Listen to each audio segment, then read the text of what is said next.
Hello, Blue Jays fans, and welcome to Sunny Side of the Dome. I'm your host, Karen Soutar, and I'm here to talk some Blue Jays baseball with you for the next half hour or so. Sunny Side of the Dome is brought to you by Jays from the Couch. We stream live Thursdays at 6 p.m. You can find us on Jays from the Couch's Facebook page, Twitter page, or the YouTube channel. And if you are following along live and you think of a question or comment, please do send them all in. I love that listener interaction. I think it makes the show just that much better.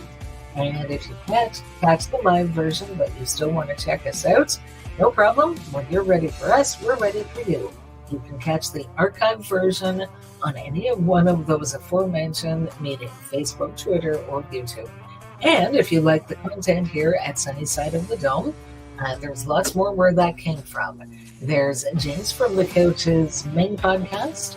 That's Monday evenings at 6 p.m. And that's hosted by Shaun Doyle, our founder, senior editor. And he's always got lots of stuff to watch and listen to. Other people on there with him as well for different viewpoints, things like that. And with that, you can watch and or you can listen. You can download it as a radio podcast, as well as the option of Facebook, Twitter, YouTube, so lots of options. You can catch that podcast anywhere quality podcasts are found. So Apple, Stitcher, we're all over the place. And the other YouTube show, if you haven't been checking it out, it is the Unfect Circle, and that's Tuesdays at 6 p.m. That's hosted by Steve Feck, my Jays from the Couch colleague, who is very unique. He's very smart, experienced, knowledgeable, fun, funny, insightful. I mean, you name it, he's got it. So definitely check that out if you haven't been to Unfect Circle, Tuesdays at 6 p.m. And hello, Blue Jays fans. How's it going? Happy Thursday evening. Have you about had enough of these West Coast trips?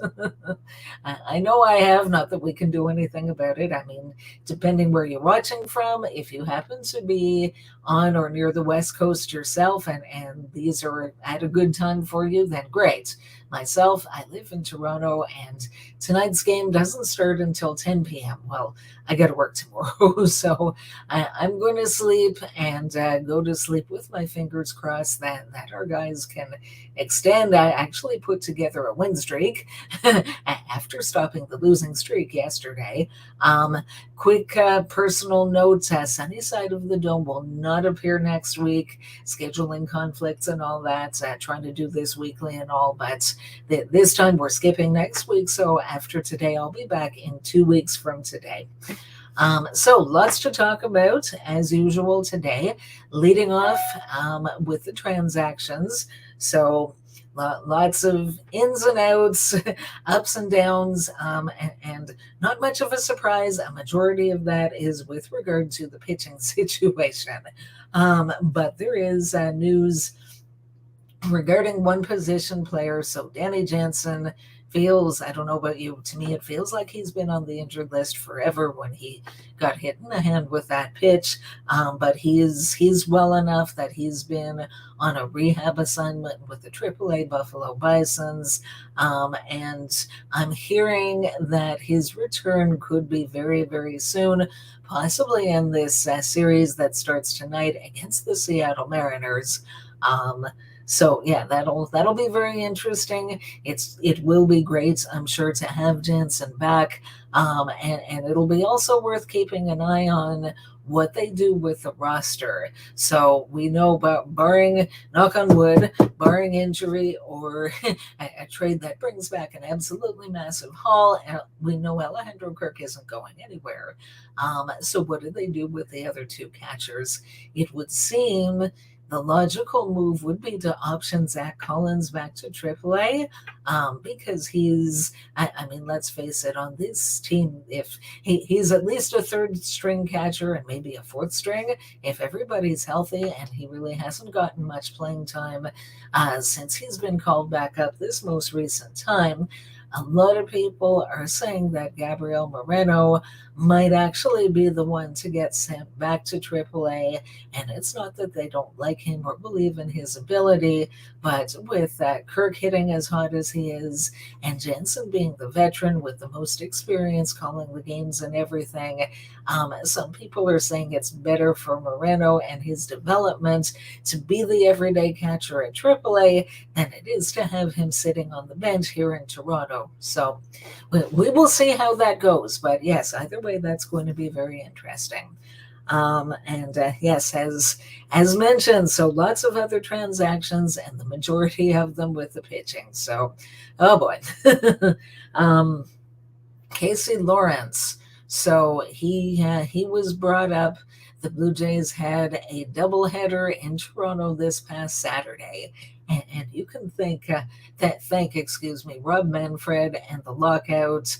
And I mean both sides. It took them a while to get to come to an agreement, and because the season started a week late, and because they wanted to play 162 games and be finished before Christmas, that they had to do something. So they had to squeeze games in, and they did extend the season by 3 games. But yes, so the doubleheader was in part to make up for a game that would have been played during that week that ended up getting canceled. So they brought up Casey Lawrence for the doubleheader, since you're allowed a 27th man for the doubleheader. And he actually got into a game, the first game, and we'll get into more about that later and the reasons why. Kind of an emergency situation. So he came in and pitched 5.2 innings. So the good news is that on that day, he saved the rest of the bullpen. Unfortunately, he gave up 6 runs. So, so people, and he got quite the ovation leaving the field, and I thought, wow, that's a bit of a low bar there. But anyway, so that happened, and then he was optioned back down, and now he's been called back up. So my understanding is we're expecting him to pitch today.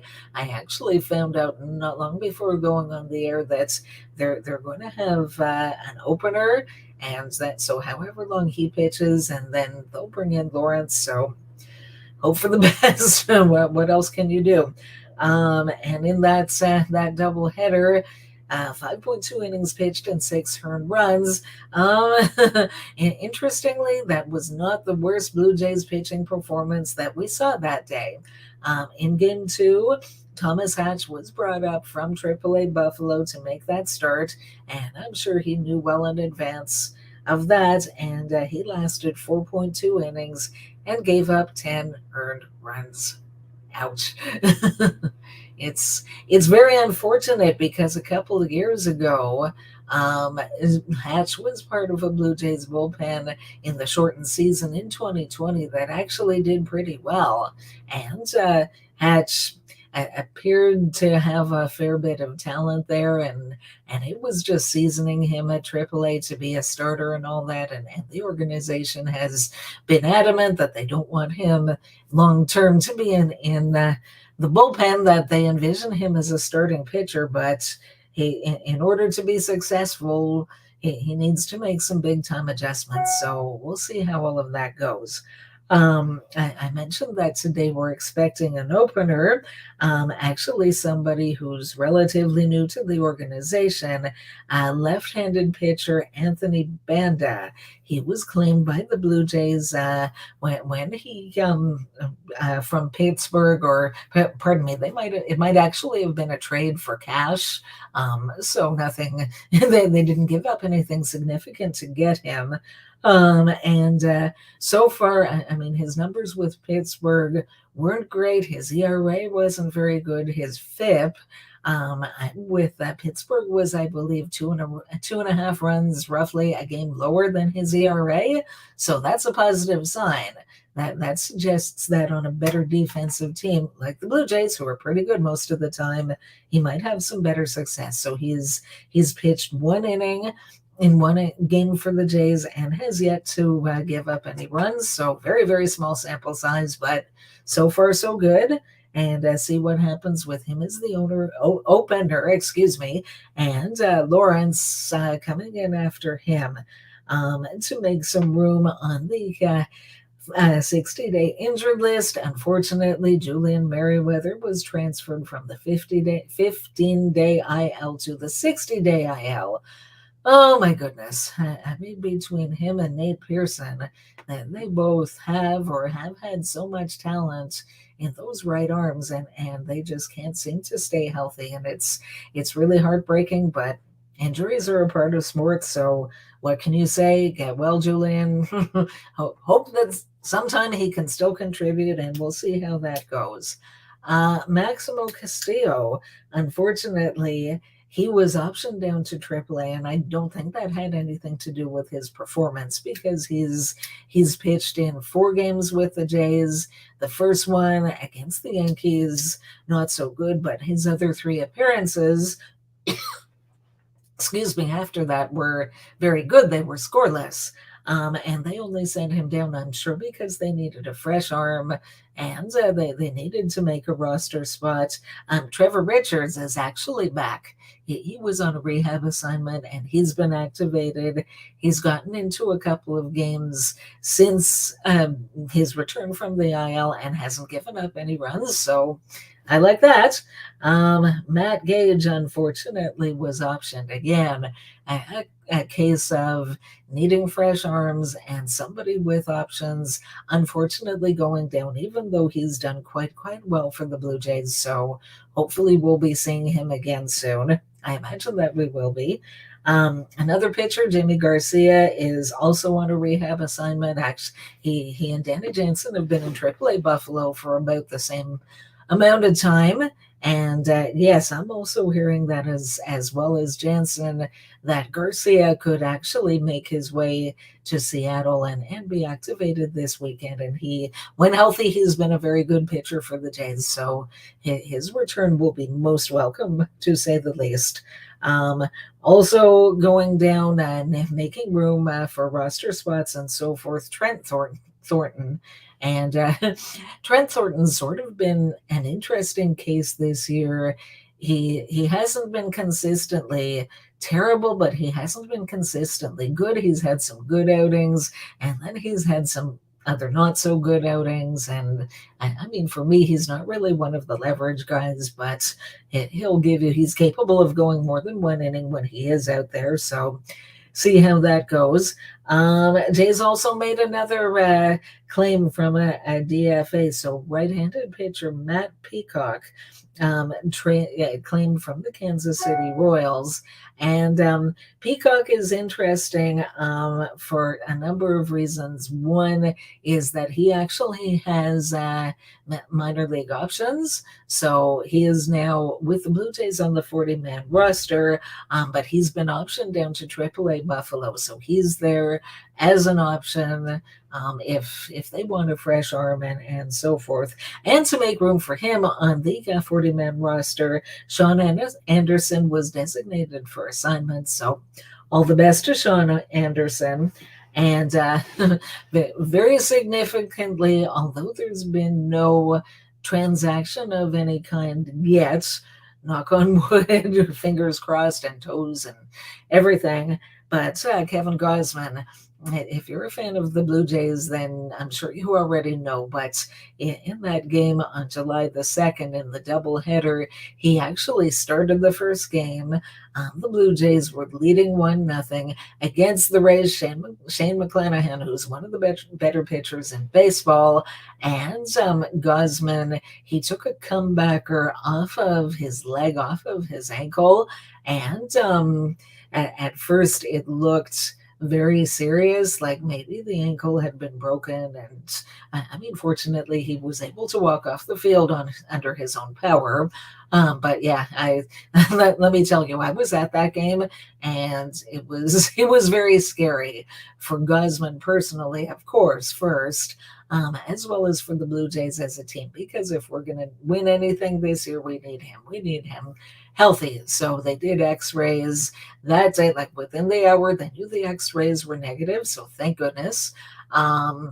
today would have been his start. He's not going to start today. He has not gone on the injured list, but he really can't even put weight on the leg as of yet.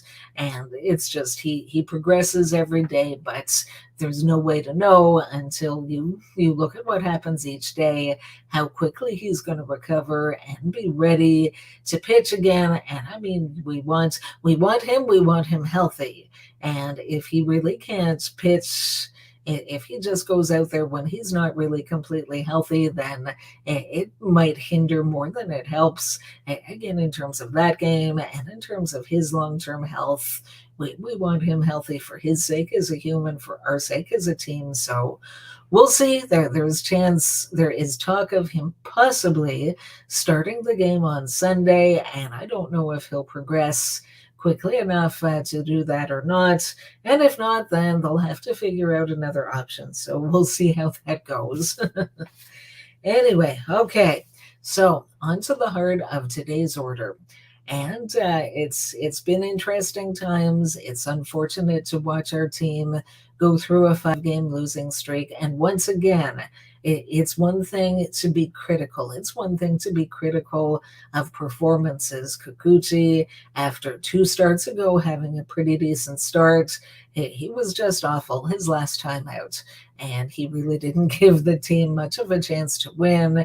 And I mean, there were other less than great things in that game. There were base runners getting caught. There were batters chasing pitches that were nowhere near the strike zone. I mean, it just wasn't a good game from the Blue Jays' point of view. And it's one thing to see those things and comment on them honestly.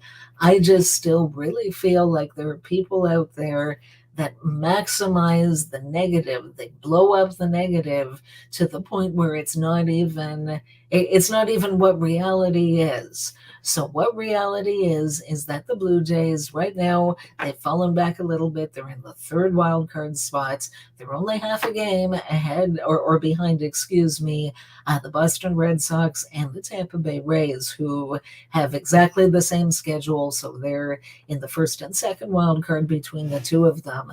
I mean, the Jays with a good series against the Mariners or even some good series in the next few series, they could easily pass one or both of those teams.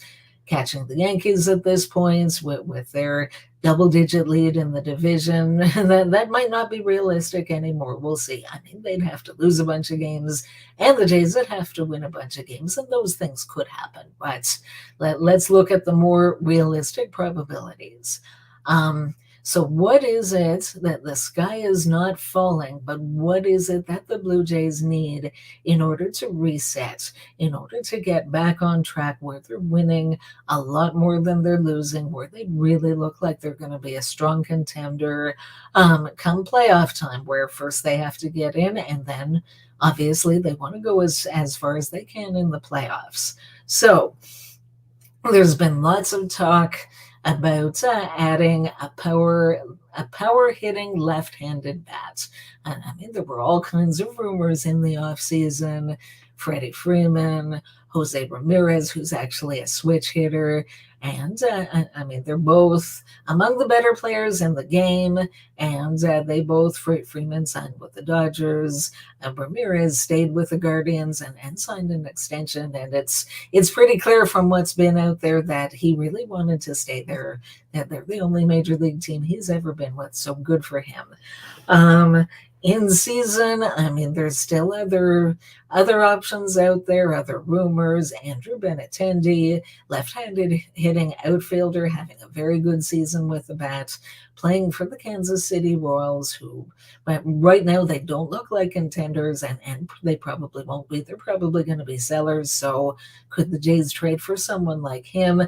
Maybe. Myself, what I believe is necessary is for the Blue Jays to focus on pitching, because right now their offense, which got off to a slower start to the season, has woken up and they've become one of the better offenses in all of baseball, as they were expected to be in the offseason when this team came together and all. And to me, it was just a matter of time that as a team, they were going to break out of their slump. I mean, talk about left-handed hitters. Kevin Biggio, oh my goodness, I mean, he's like night and day. The player he was before he got injured, and then he spent a little bit of time in AAA Buffalo. He came back, and he's looking like the Biggio of old. He's looking great. Raimel Tapia has been hitting much better lately. So if you want some decent left-handed hitting, you've got the two of them. All they have to do is continue doing what they're doing. I think the Jays' bigger needs and where they should focus regarding making trades and so forth is in the pitching. So, I mean, for me, I would love to add maybe one starting pitcher and one relief pitcher. And I'm not looking for a small upgrade. I'd really like to see them add one of each, but add someone that's going to be a really big upgrade. So Kikuchi, as we mentioned, and again, if you're a Jays fan, you already know about this. He's been so inconsistent, but he's really been bad more often than he's been good so far in his Blue Jays career. A lot of people are calling him for him to be DFA'd. I don't think that's going to happen, at least not anytime soon. The Blue Jays signed him in the offseason to a free agent contract of $36 million for 3 years. And they're on the hook for that money, whatever they do, unless they were to trade him and another team is willing to pick up part of his salary. I don't see that happening. I think he's going to stick around. Actually, Steve, my Jays from the Couch colleague, who I mentioned a little earlier, he shared a couple of videos with us behind the scenes in our chat room, and I found it very interesting. It isn't something that I was really aware of, but Kikuchi, when he was previously with the Mariners, he actually threw at a very different arm angle, and now it's changed. And so you wonder, because he had a very good, at least first half of the season last year, he was an all-star.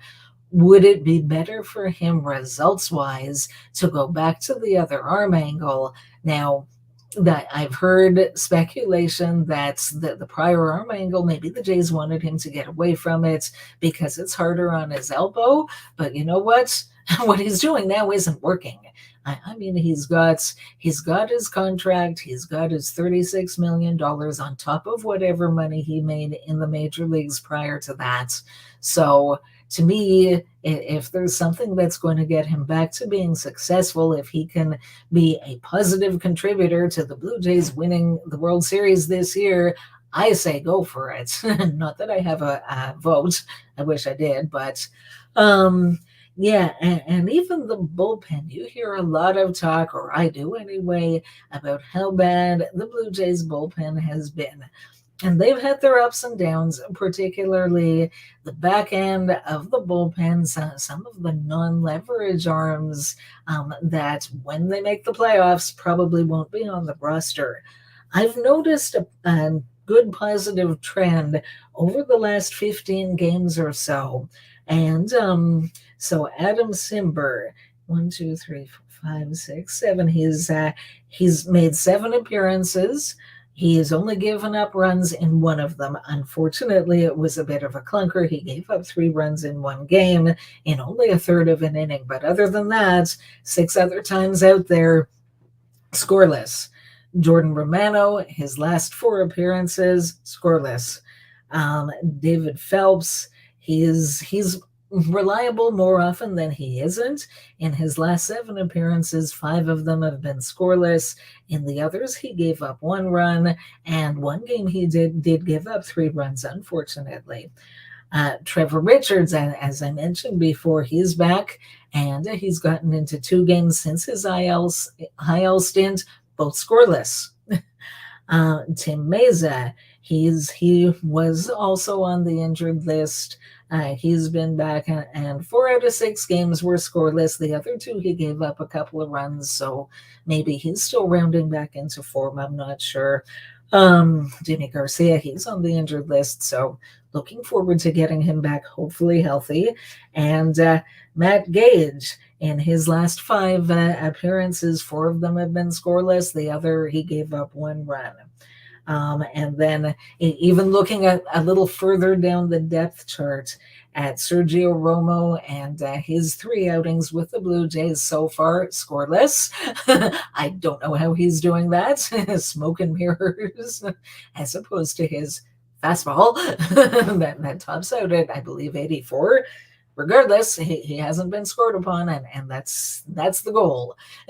Excited to see Casey Lawrence get his first legitimate MLB start with proper rest since 2017 when he was with the Blue Jays. Thanks. Well, I'm glad that you're excited, and I wish I could share your excitement. Yeah, I mean, Max Castillo should try getting a start at the MLB level. Guy has been a stud in the AAA rotation.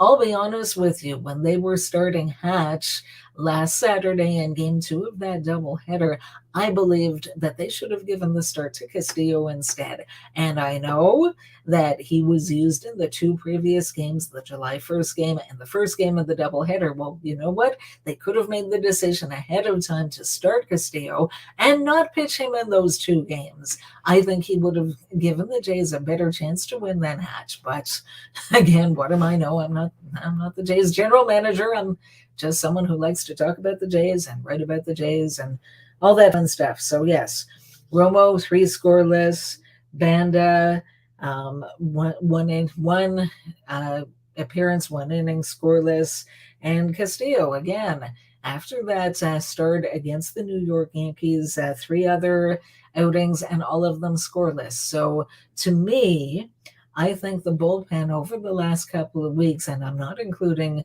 Trent Thornton, Casey Lawrence, like a few guys there, really haven't helped all that much. I think, yeah.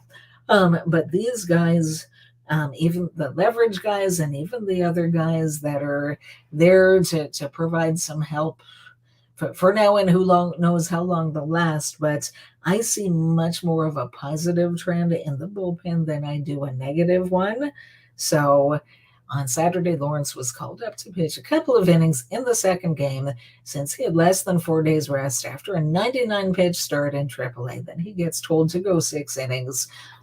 I mean, you have a valid point there. Going on short rest, and again, nobody expected Gausman to be gone as fast as he was, and he was kind of thrown into the fire because they didn't have much other choice. You're very right. I hope that you're right and I'm wrong, and he gives the Jays a lot more of a chance to win in today's game. And I'll find out about it tomorrow morning because it just starts too darn long, and I won't be able to watch it, but I'll be dreaming about them winning and hopefully wake up to some really good news. Thank you for your comments, by the way. Thank you for watching and listening. I do appreciate it. And we're getting close to the end of today's show, and so that brings me to 3 Blue Jay colored glasses, which are a little cockeyed right now, but that's okay. They'll straighten out just like the Blue Jays will. So let's talk about this team. Let's talk about their outlook as things stand right now. So let's say, what if your team, I mean, the Blue Jays, are 45-38. So they're still one of the better teams in the American League. Is this where they wanted to be? Is this where they expected to be at this point in the season? Probably not. I think they expected to at least be in the first wild card, if not be leading the division the way they were very, very early on. Well, what if things were worse? What if your team were, say, 2 games under 500? What if they were 5 games out of the division and 7.5 games back of the wild card? What would you say? Would you say that their season was pretty much over, that they weren't going anywhere this year? Well, if you had said that last year to Atlanta, you'd probably be feeling pretty foolish around now, because that was their situation on July the 7th, 2021. The record was 42-44. They were 5 games behind the New York Mets for the division lead, and they were 7.5 games behind a wild card spot. and they just went on a tear the second half of the season. They had some injured players, and they made trades, and they filled all the holes that they needed to fill, and the team was great, and they went straight through, and they won the championship. So please, please, any of you who are really thinking that it's over for the Jays, that they're not even making the playoffs, that they're not a serious contender, give your head a shake. That they have been in a playoff spot literally every day this season. They are going to make trades. They are going to get significantly better, whether it looks like 2015 as far as the ads that they make, or even last year when they traded for an impact starting pitcher in Jose Barrios. I see this year's trade line going very similarly. They're going to make trades, and they're not going to just make minor adjustments.